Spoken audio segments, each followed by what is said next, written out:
ये प्रलोभन अगर कोई दे ना, सदा सुखी रहो, पढ़ना नहीं इसमें, अरे संसार है भाई, सुख दुख लगा रहेगा। मैं तो कहता हूं आंख खोल के इस स्थिति को स्वीकार करना चाहिए। लगा रहेगा, सुख दुख आता जाता रहेगा। और कभी कभी तो ऐसी परिस्थिति होगी, मन भयभीत होगा, चिंतित होगा, व्याकुल होगा, किसी की बात समझ में नहीं आती होगी, किसी सिद्धांत को आपका मन, आपकी बुद्धि स्वीकार नहीं कर पा रहा होगा, मन को ठौर नहीं मिलती होगी, ठिकाना नहीं मिलता होगा, अधीर हो जाएंगे आप। ऐसे समय में क्या करना, फिर एक बार तो सब कुछ छोड़कर, सब छोड़कर, अब की टेक हमारी रे, लाज राखो गिरधारी। और विशेष के लिए साधारण का त्याग किया जाता है, किया जाना चाहिए। भक्ति मार्ग के आचार्यों ने कहा एक साधारण धर्म है, माने साधारण कर्तव्य है, घर के प्रति, परिवार के प्रति एक साधारण कर्तव्य है, एक विशेष कर्तव्य है। किसके प्रति? अपने प्रति विशेष कर्तव्य है। वो कर्तव्य क्या है? राम सिमर, राम सिमर, एही तेरो काज है, राम सिमर, राम सिमर। ऐसे विशेष संबंध के लिए साधारण संबंध का त्याग किया जाता है, किया जाना चाहिए। साधारण धर्म का त्याग करके ही तो गोपियां पहुंची थी श्री कृष्ण के पास। पर आज तक नारद जी भक्ति सूत्र में कहते हैं, भाई अगर भक्त देखना हो तो यथा व्रज गोपिका नाम। भक्ति के सारे अंग जिनमें पूर्ण प्रफुल्लित रूप से विराजमान है, वो अगर कोई है तो वो ब्रज की गोपियां हैं। सब छोड़ा, साधारण धर्म भी छोड़कर आधी रात का समय चुना भगवान ने। मध्याह्न में भी ये समय, ये घटना लीला हो सकती थी। आधी रात का समय, घर परिवार,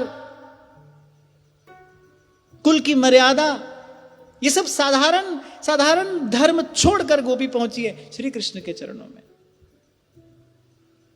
तो कभी ऐसा हो जाए ना, बहुत ही मन उलझ जाए, कहीं कहीं ठिकाना ना मिलता हो, सब छोड़कर और पकड़िए श्री कृष्ण के चरण। और एक और बात मैं आपसे कहता हूं, ज्ञान के द्वार पर जाएंगे तो वो पूछेंगे कौन हो, कहां से आए हो, क्या योग्यता है, क्या पात्रता है। कर्म कांड करने बैठे हो तो मंत्र की शुद्धि चाहिए, द्रव्य की शुद्धि चाहिए, आसन की शुद्धि चाहिए, विधि निषेध के बंधन में बंधे हैं आप, थोड़ी सी भूल हुई, थोड़ी सी न्यूनता हुई तो आपका सारा परिश्रम निष्फल हो सकता है, व्यर्थ हो सकता है। हर द्वार पर कोई ना कोई खड़ा है पूछने के लिए, हाँ भाई कौन हो, कहां से आए हो। लेकिन एक मेरे ठाकुर का द्वार है, कोई भी चला जाए, कहीं भी से भी आ जाए और कभी भी चला जाए, जात पात पूछे नहीं कोई, हरि को भजे सो हरि का होई। रैदास जी महाराज कहते हैं ना, अरे जाकी छूत जगत को लागे, ओछी हमरी जात है, ओछा कर्म हमार, और नीचे को प्रभु ऊंच कियो है, कह रैदास विचार। श्री रैदास जी महाराज कहते हैं, जाकी छूत जगत को लागे, तापे तू ही ढरे, और नीचे ही ऊंच करे, मेरा गोविंद काहू पे न डरे। कोई नहीं पूछेगा आपसे कौन हो। किसी ने नहीं पूछा हमसे कि कितने पतित हो, कैसे आ गए इस द्वार पर। द्वार खुला है। हम पर बस एक शर्त है, अब इसको शर्त कह लो, इसको श्री कृष्ण की रुचि कह लो, या फिर से इसको श्री कृष्ण का स्वभाव कह लो। श्री कृष्ण इतना चाहते हैं, भैया मेरे पास आओ ना तो फिर सब छोड़ कर आओ। इसीलिए सूरदास जी कहते हैं, और देव सब रंग भिखारी, सब रंग भिखारी, त्यागे बहुजू अनेरे, जो हम भले बुरे सोते, जो हम भले बुरे सोते। नवा फरीद कहते हैं, होर किसे कुल क्यों मंगा, लखा वर्गाए मेरा एक दाता।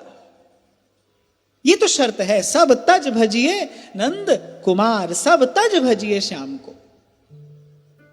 द्वार सदा खुला है, सबके लिए खुला है। कोई आपसे नहीं पूछेगा कि आपके पास समर्पित करने के लिए, निवेदित करने के लिए कुछ है कि नहीं, गांठ में कुछ लाए हो कि नहीं, कोई नहीं पूछेगा। साधारण से साधारण वस्तु भी लेने जाओ संसार में, कोई मोल है ना उसका, कुछ देना पड़ता है ना, कोई मूल्य देना पड़ता है। यहां आओ,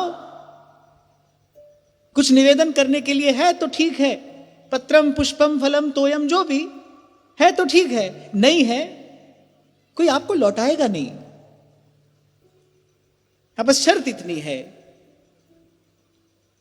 महाराज कहते हैं ना बाणी में, सब द्वारन को छाड़ के और गयो तिहारो द्वार। गयो तिहारो द्वार, ये उत्तर पक्ष है। पहली बात क्या है, सब द्वारन को छाड़ के। अब सब द्वार छोड़कर मैं आपकी शरण में आया हूं। बाह गहे की लाज अस गोविंद दास